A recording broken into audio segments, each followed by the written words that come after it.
In this Palworld video, I bring you 30 plus of the best Palworld tips and tricks you need to know about.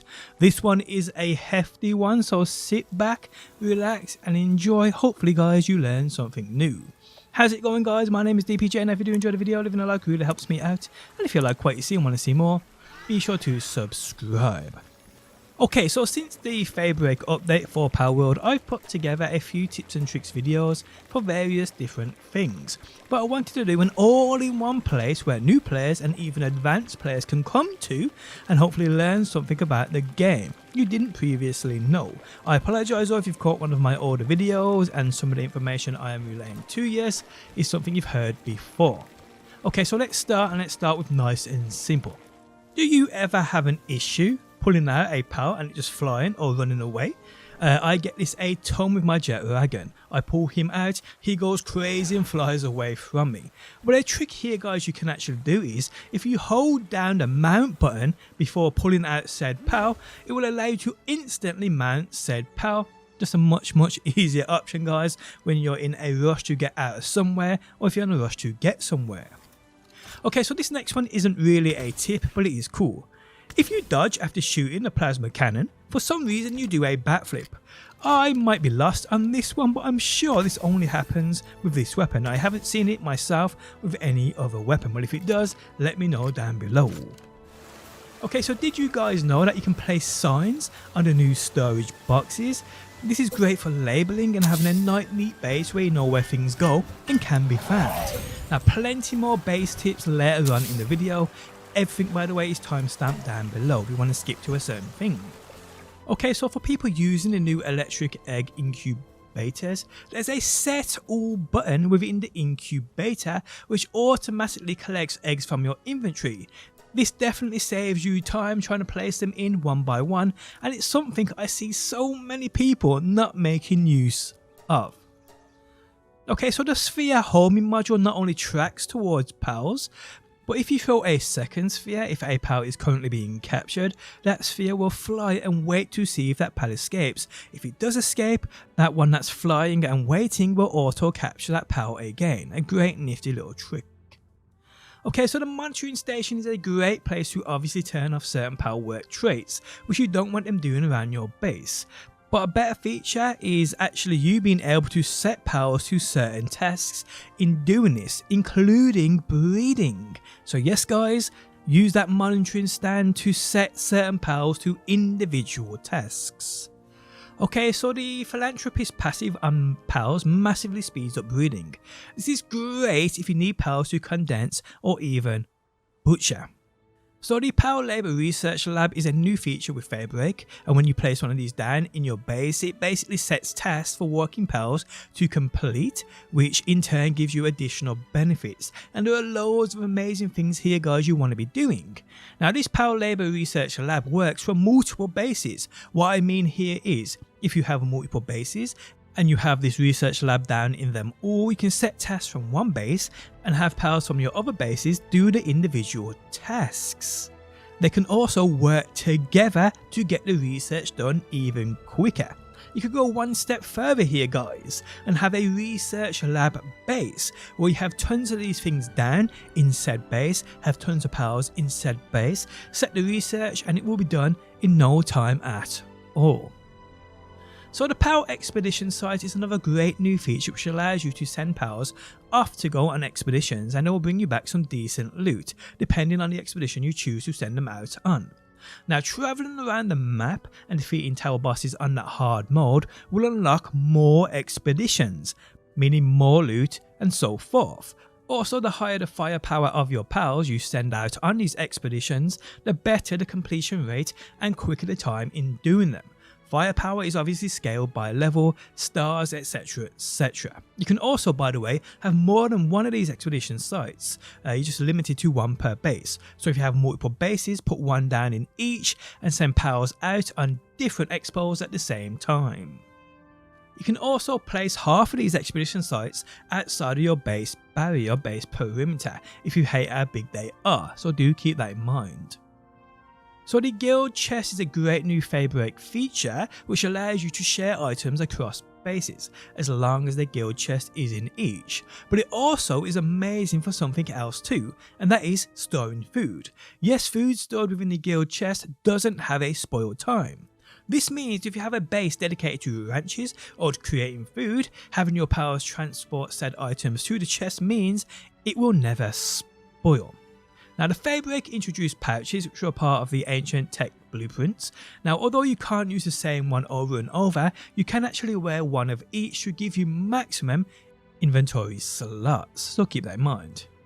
Okay, so playing in your own custom world, there are plenty of settings you want to be taking advantage of. Here are just a few. So you can change your carry weight, and if you do this, you can have basically unlimited carry weight. To do this, guys, simply turn your carry weight down to a 0, and you can carry, no matter how heavy it is, multiple items. Pretty cool. Also guys, turn down that power stamina. This means powers like Jet Dragon can fly for longer periods of time without you having to jump off. Pretty cool. You can also guys turn down the Meteorite and supply drop interval timer. The number you see here on this timer is represented by minutes. So 1 equals 1 minute, and that's literally guys, these supply drops and these meteors will spawn in every single minute. Now this is also a feature you can abuse due to the fact that these meteors and supply drops will spawn in the same spot over and over every single minute. That's if you've adjusted your slider to that 1 number mark. So find a spot, sit there guys where a meteor or a supply drop has landed in, make sure it's cleared, and another one will spawn in a minute after on the exact same spot, and you can do this over and over and over for that great loot. Another great setting for players on a custom world is the maximum number of bases per guild. This basically means guys, the number of bases you can have in your world. Why not change this to 10? Now there are many settings here you can change for your own custom world. I've made a video dedicated to what every single setting does here, which I'll link down below within the video description. Now to get to the oil rig's much easier, and a high stamina fly mount is just fly as high as you can towards said oil rig. The anti-air missiles ignore you when you're up high, then simply when you're above the oil rig, drop down and engage. So with Fabric, there are a couple of new NPCs you definitely want to be interacting with. The first one is the bounty trader found at the Dune's shelter. He's an NPC who can spend bounty tokens on and purchase some unique items such as fruits which adjust stats, ancient power manuscripts that you use at the Power Labor Research Lab, technique manuals, and even gold. I suggest you guys coming here and capturing this NPC, bringing him back to your base. Now the bounty tokens come from the NPC bosses you can see marked on your map. These bosses also spawn over time too. Another NPC is Dr.Brawn. He allows you to swap out a passive on a pal once per day. Now he can spawn in spots where encounters or instances happen, i.e. basically powers fighting, where you'll see power tamers, or even those NPC vendors. Now capturing him is what I suggest you do. It just makes things much easier because he's never guaranteed to be in any spot. But capturing multiple doesn't mean you can use this feature more often. Even if you have 5 of these in your base, you're still limited to once per in-game day cycle. Now the power you want to swap out that passive on has to be out at your side when you speak to Dr.Brawn. Now did you guys know that completing the Power Critics hidden quest line that you have a chance for those applied technique books to drop within supply drops? It's a rare thing to see, but it can indeed happen. If you have no idea what the Power Critic questline is, I will link the full guide in the video description.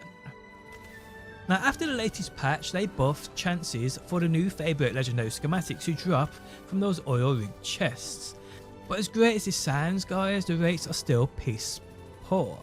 Yes, so these schematics drop from the new oil rig large chests, but even now, even after the latest patch, even with that applied buff, to get the new legendary schematics, your odds are still only a 1.25% chance.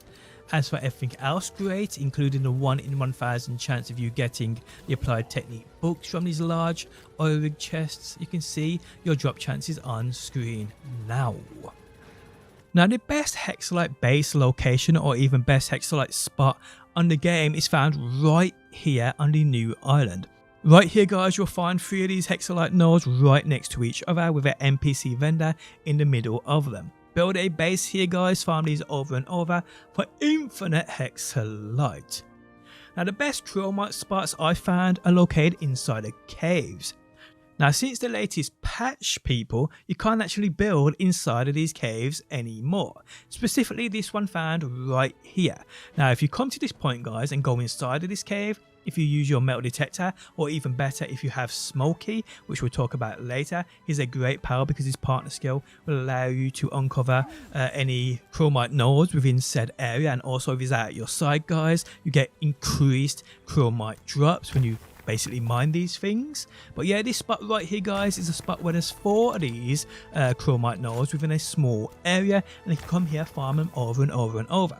Again guys, you can't build inside of this cave no more, but you can always build outside of the cave if it's a spot you do want to take advantage of. But there are plenty of these Chromite nodes in and around the map, but there's a couple of spots like this other cave you can see right here guys, which is also home to 4 of these Chromite nodes. So get Smokie, do what you gotta do, and come and farm these. Now if you guys want an oil base, the best place on this entire map to build an oil base is found right here, as you can see on screen now. Within this certain area guys, as you can see I've built a base here, there are 3 oil nodes. Now if you do not know, with these oil nodes, you can build 2 oil extractors on each. If you don't know how to do this, I'll play this clip from an older video I posted which tells you how to do this 100% of the time. But every single oil node spot on the game you can do this with. You can place down 2 extractors on. So placing 2 oil extractors on a single node has never been easier. I uploaded a video the other day, helped hundreds and hundreds of people who were struggling with this, but a shorter version for today's video is every single one of these oil nodes are the exact same in design. If we come across to this one right here guys, we'll see it's the exact same. Everything about it is the exact same. But what you want to do guys is you want to look for this section of the oil node right here. And I can see I work my magic and you can see that distinct shape right there. I mean, you'll see this one right here has like a heart shape to it. These I'd say these 4 are all like separated by cracks, just like so. And then guys, we have this distinct section right here. This is the beauty spot, because what this one is, it's the furthest from center to the back, and that's how you get this to work. So find that piece on the oil node you are in, come to the back of it guys, then simply walk slowly forward and you'll see a bit of blue come through the center, just like so. So what you want to do guys is go as far back as you can with the blue, and you'll see sometimes look like this. Then guys, just simply go left or right, and then simply go back a bit more. You want to get that center point as small as possible, just like that. And you can do this by moving left and right as well as forward and backwards. As soon as you get it to that point guys, place it down and simply walk forward, and you'll see 100% of the time you've actually got a bit of wiggle room as well here guys to place this down. So yeah, you don't even have to be perfect, as I just explained. Place it down, and then guys, you have 2 oil nodes on the exact same spot. And again, these oil nodes are the exact same in design all across the map. I've tried and tested this in multiple places. So yeah, there you go guys, that's how you get this done. Now to power the oil extractors, you will need the large power generators, the large electric generators, and you also need a decent electric, fully condensed, best passive electric generating power, i.e. Ozark or even Azurmane. I do this with 2 large generators, and I also have 4 of Azurmanes or Ozarks. I'm not sure you'll need that much. These are the best you can get in the game in regards to passives and levels, and these power these generators more or less perfectly every single time. I don't think you need to go to this extent. Maybe 1 large generator and 2 Ozarks or 2 Azurmanes fully condensed and leveled up. I'm not certain, but this is the way I use it anyway, just basically as a backup. Now another very important thing about these oil extractors is, after the latest update people, you want to re-put these down. And what I mean by this is, if you've already got 2 oil extractors on said crude oil nodes and have been like this for a while now, after the latest patch they adjusted how fast these things actually farm oil from these crude oil nodes. But you only reap that benefit if you replace them back down on that crude oil node. So if you don't readjust these guys, if you don't take these back up and put them back down, you're actually losing out on how many crude oil you can actually farm. So yes, make sure you do that. Disassembly them and then replace them back down just to earn oil quicker. In regards to earning things quicker now, if you're a breeder like me, creating your very own cake base is much quicker in earning those cakes. It really is. Here's a clip from a previous video and exactly what you do here. As to making cakes, these can take up a ton of time, we all know this. But with the inclusion of the gold assembly line, things have never been easier. A tip I suggest you doing, and I've tried and tested this myself, which turned out to be like 5 times faster than using crops for cakes, is to go catch a small settlement NPC vendor who sells everything you need for cakes besides that honey. Then set up a couple of ranches with those Elizabeths in for that honey. Then guys, just have your pals farm those ore mining sites, furnace that ore into those ingots, create gold with those ingots, and then simply buy the ingredients to make cakes. I have a base dedicated to this, and now I have more cakes than I will ever need and more gold than the game can take. Did you guys also know that you can stack items in the game in regards to things at your base? This can save you an absolute ton of time, from crops to assembly lines. But yes guys, here's crops and exactly how you do this. Now if you guys want to stack those crops, well, it's as simple as this. I recommend you having a handiwork pal just to make things a little quicker on yourself, just like a Nubis or Splatterina, something like that. And then guys, all you need are the materials to build wooden benches as well as your crops. So we're going to pull out and start with a wooden bench. All you got to do guys is wherever you want to stack these, just drop this down. I'm obviously trying to make this as neat as possible in between, well, just in front of that and just left of that. So I'm just going to drop this down right here. Let me just pull out my Anubis so we can build this. Now guys, we're just going to put another wooden bench on top of that, just like so. And then guys, we're going to jump again, put another one down, just like so. Now I'm stopping with 3. You can go as high as you like. I don't really need that many, but yeah, again, you can go as high as you like. So obviously keep building these as high as you want, but you're just going to have to keep jumping, I guess. But yeah, I'm going to stop there. So now guys, what you do is you go to that crop, pull out whatever crop it is, and when you walk, well, like try and place it down, you'll see it will snap just like that. You see how it snaps? Boom, like that. Boom. Once this happens guys, get your positioning right and simply jump and boom, put it down. Pull out your Anubis, get it crafted. Then guys, what you do is you dismantle or disassemble that top bench, bam, and you do exactly the same again. Just let it snap into place, make sure it's lined up. I think I need to come a little bit this way, there we go, and drop it in, just like so. Anubis, get to work. Now for me in my base, because I've got foundations down, it's hard for me to see that bench I want to get rid of. So what I'll do is I'll get rid of that foundation, and then guys, I'll do it from here, so you can see, I just about see the corner of it there. Get rid of that. And then guys, let me just build, actually it don't matter. Then guys, you simply do exactly the same thing we just did. Get it to snap into place, then simply jump and put it down. Now it is as simple as that, people. That is how you stack these crops. You can do it with any crop you like in the game, saving tons of space in your base, and these work as normal. They will grow as normal and everything will stack up here in regards to those crops. So besides being able to stack those crops on top of each other, you can also stack ranches and breeding pens. And because these are quite big in regards to the vicinity that they take up, being able to do this guys will save you a ton of space. Now with the ranches, you're obviously limited to 4 pals per ranch, but stacking 5 ranches on top of each other means you can have 20 pals in that small vicinity. So yeah, now to do this guys, you want to be on like a flat platform obviously. So ground floor, foundations, whatever, put this down. And then guys, you simply want to put up a wall. Now I'm just going to do this with a couple of floors, a couple of ranches on top of each other, but you can go as high as you like. But you want to put down a wall guys, just make it a couple levels up. Then guys, what you want to do is you want to come to your storage section and you want to make sure you have the large container unlocked. And then guys, just want to snap this to that back wall. Now to snap back, you need to hold the on controller, its left trigger.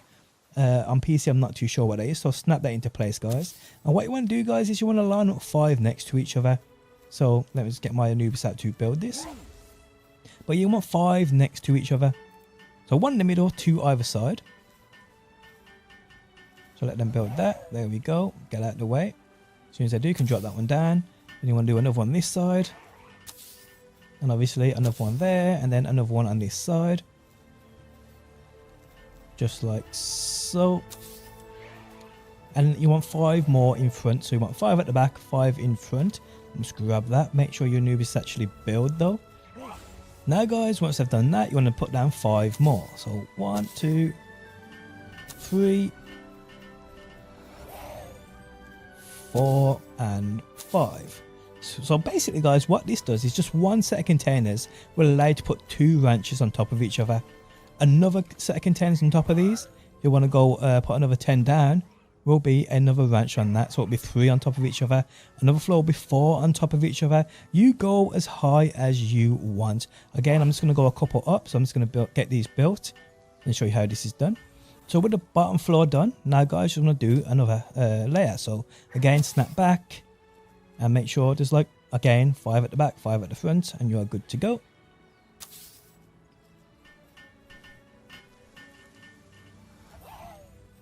Okay guys, so with 2 sets of 10 crates on top of each other, all snapped into place, you can now just simply drop down those ranches. So you probably might need to do this actually. I forgot about this guys. Just to make sure they're all in line. Do you want to build up a couple of walls just so you can stand on them to get these straight, nice and neat. That's what we all want, people. So I'm just going to do that. And probably now I'm just going to put a stairs down here just to make get me as close to these containers as possible. Now I'm going to go back to that power section, go to the ranch, and then just simply guys drop it into place. Now you can snap it back to the wall if you want to. I ain't going to do that. So again, once that's down guys, get your, well, your Palworld auto crafts. So let's do that. Boom. Now guys, what you simply do is disassemble the containers. Just like that guys. Just like that. And now you can put down another one right underneath it. I'm gonna have to actually get rid of that. Okay, so now here I'm just going to build a ceiling on this so I can get it lined up nice, just like so. So now guys, just want to build another ranch right underneath it. Now I'm not going to be as neat as you can be here. You'd be way neater than me. But just pull it down, get your powers to build. And again guys, then you just dismantle the containers. You see where we're going with this, and you can get rid of the wall at the back now if you want to as well. That doesn't matter. You grab that food while I'm here, and now guys, you put down simply another ranch. Just like so. And there you have 3 on top of each other. And again guys, you can go as high as you like with those containers. You could have 20 on top of each other if you really wanted to. You just got to build up. But yes, simple as that, people. Now in regards to the breeding pens, the breeding farms, the same concept applies as the ranches, but now guys, you need 7 by 7 by 7, so 27 containers to get this go down. So I'll show you exactly how to do this. Again, you need a nice flat bit of land, foundations, put them down. Then guys, you obviously just want to build a wall at the back. Again, you can take this as high as you like. I'm just going to do a couple of layers for you guys. So 1, 2, 3, just like that. Then guys, you just need containers. Snap the first one in, just like so. And again, you want 7 next to each other. So we're just going to do that. Build 7 next to each other. Okay, so with 7 down, guys, you just want to build another 7 in front. Make sure you're snapping them into place. Again, holding down that left trigger on controller. So again, build 7 in front. So once the second section of 7 are down, you want to build 1 more section of 7 in front. So there's 3 lines of 7 containers. So with the 3 sections of 7 containers, what I'd recommend you do now guys is building 1 more in front of this one right here, so it's directly in the middle. So just this one actually don't have to snap into place, to be honest, but if you do snap into place, it makes no difference. Just make sure you put it there. This one we will stand on to build the actual breeding farms, just to make it a lot easier. And when you've done that guys, you can go up as high as you want, but 1 set of containers on the floor will allow you to put or stack 2 breeding farms on top of each other.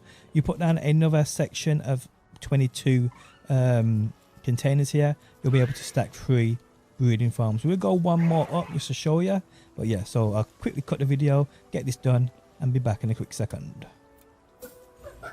Okay, so guys, we now have 2 layers of 7 by 7 by 7 and one just to stand on to put the ranches or the breeding farms down. So now guys, you simply go to those breeding farms and you simply just place them down. Make sure that you can snap it to the back if you want to. That's completely up to you. I'm just going to come forward a little bit, just so it turns blue, and place it down. There you go, my powers are building it. Simple as that. Once that's done guys, disassemble, dismantle the containers as we did with the ranches. And again guys, we put down now another breeding farm, just like so. I mean, again, you guys can make sure it's much neater. You can jump to make sure it's perfectly aligned. Put it down, wait for it to be built. Once it is built, just like that, get rid of again guys the containers, and get rid of that wall at the back as well. Now that's not needed. And now guys, we build another breeding farm right underneath it. Again guys, you can jump to make sure it's perfectly aligned. If you want to, it's up to you. And there I think I need to go a little bit more that way. That'll do anyway. Get it built, and there guys, you can see we have now 3 breeding pens or breeding farms on top of each other. Now if you have issues throwing pals in, the easiest way to sort that out is going to the monitoring stand. As I covered earlier on in the video, you can set the pals to go to those breeding farms. It's as simple as that. So come down here guys, the newer things you've built will be down here. You simply click on guys, and you can highlight the pals you want to go into certain farms. I've got quite a few farms in this breeding base, but yeah, I'm guessing the bottom 2. So if I just click on that and then that, you'll see that those, well, now my pals will directly go straight up, go straight into that breeding farm. If it's that one I've selected, by the way. But yeah, it's as simple as that, people, and that's how you do it. So if you want to save space in your base, that's what you need to do. You can also, guys, if you did not know, you can stack assembly lines too. Any one of them, it does not matter, and it is just as easy as everything else. So to do this guys, firstly I'm going to show how you do this neatly, but you can do this how you want. It's completely up to you. But you want, again, flat land, foundations, this, that and the other. I'm just going to demonstrate it to you on my top floor. And I'm just going to build upstairs just so you can get to them, if you know what I mean. So, yep, just do this, guys. If you want it looking nice and neat. I'm all about that neatness, I really am. So I'm just going to build this down here, just like so. Build upstairs, just like that. Spin around, place that down. Put a ceiling here, and we are good now. Now what I'm going to do guys is start with the assembly lines and stacking them. So to do this guys, you need to have this right here, this square table. Can't remember how long ago I unlocked this, but it's a part of one of the packs. Now to do this guys, just firstly I'm going to stack 3 on top of each other, but it's 2 tables per 1 stack. So you need to put 2 tables on top of each other. Because you need a certain gap in between each assembly line, but you'll understand what I mean right here guys. If my German side wants to get out of the way, a pain in the ass. Okay, so I've got rid of him. Now it's all about spacing and getting the actual dimensions and things right. Some of these assembly lines are longer than the other, but I'm just going to put this down right here, and I'm going to put 4 tables down because I'm going to stack 3. So 1. Let's see if that gets built straight away. There we go. Another one. Come on, lads, build away. I'm gonna have to pull out my, okay, so then put another one on top of that. Well, that one was built quick, and then jump to put the 4th one down. And there we go, that one's done. So I'm gonna use the gold assembly lines, you know, creating that gold. Can't argue with that. So these are part of the production. They're right here. And here guys, I'm just going to jump and get this up there. As you can see, I probably could have guys gone a little bit, actually that's kind of shaping up here. I probably could have gone a little bit further to the right with my stairs. So yeah, I'm just going to drop that down right there, and that will be built.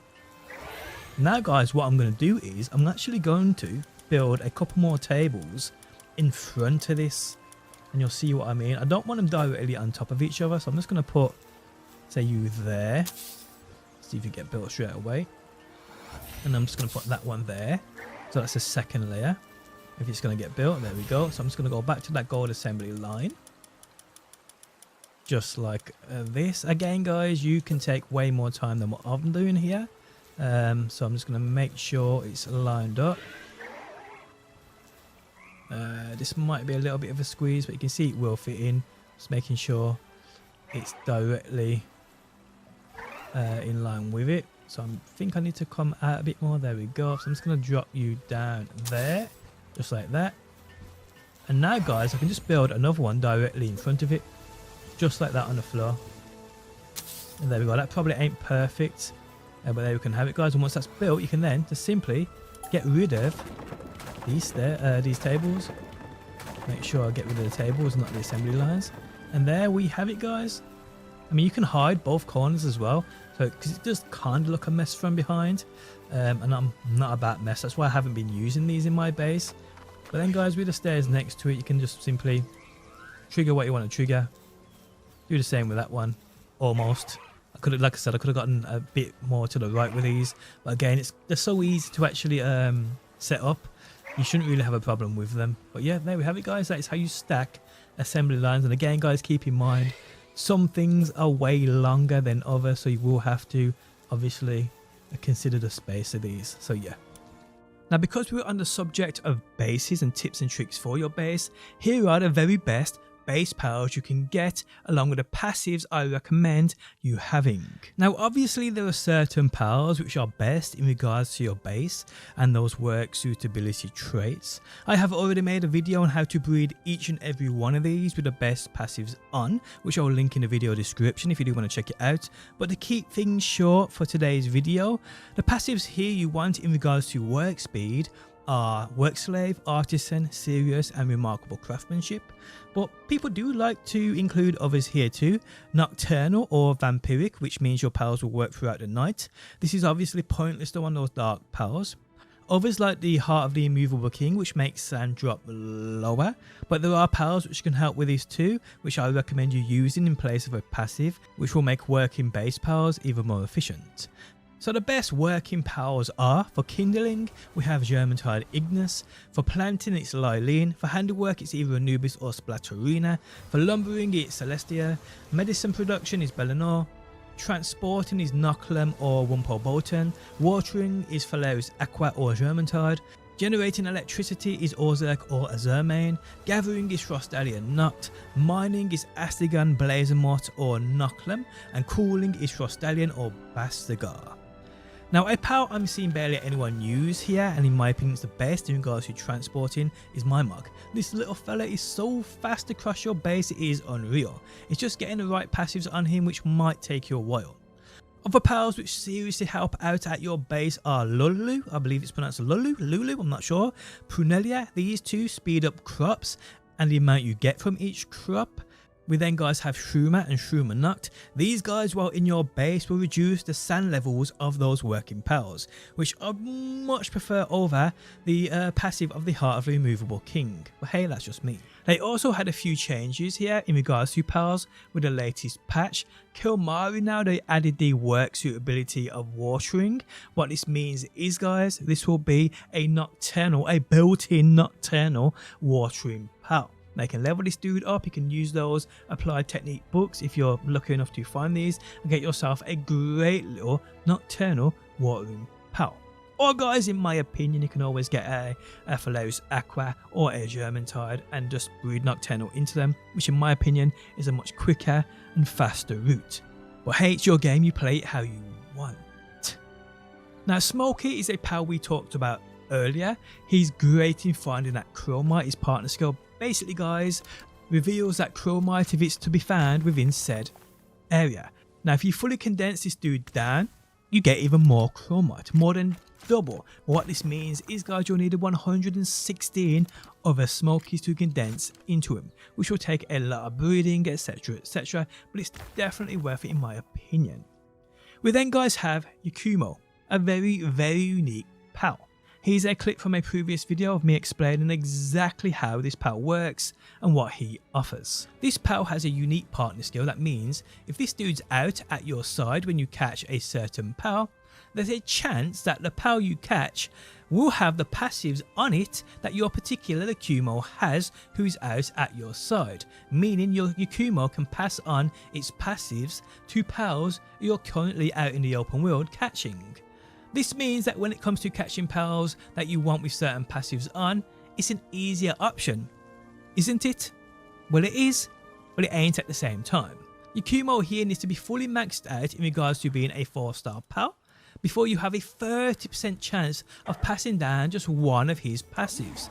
This means when you calculate the odds, people, to pass on all 4 passives, you have a under 1% chance. Now, although it is still a chance, I do feel the correct way of doing this and the quicker way of doing this is to arguably have 2 Yakumos maxed out with 2 passives that you want on the Pal you're catching on each. This means, guys, you have 1 out at your side, constantly catch that 1 Pal you want until you catch it with the 2 passives on. Then, guys, switch to your other Yakumo, then simply catch again, guys, until you get the same Pal with the other 2 passives on you want. Then, guys, simply breed the 2 Pals you've caught together until they breed a baby with all 4 passives. This is a much quicker way, in my opinion, than using 1 Yakumo trying to catch the same Pal with all 4 passives on, where you only have a 1% chance of passing on all passives. I believe to pass on 2 passives is a 10% chance, which is a lot better than an under 1% chance. Still not as good as a 30% chance, but hey, it's still only a chance. And lastly, guys, did you know that those accumulators do actually stack, but you need a ton of them to run things overnight, especially oil extractors. But the more you have down, the longer your lecky will last overnight. I do feel though an Ozark or a Zermain with a nocturnal passive on it would be the better option here, instead of you putting down hundreds of these accumulators. But these have been tested by many different players and they do seem to stack, although by not much. You probably could run the oil extractors overnight with the right amount down. But again, guys, nocturnal on a Zermain or Ozark would probably be the better option here. And there we have it, guys, for the ultimate tips and trick videos players need to know since the Fade Break update. Guys, if you enjoyed the video, leaving a like really helps me out. If you like what you see and want to see more, be sure to subscribe, and hopefully, guys, I will see you on that next one.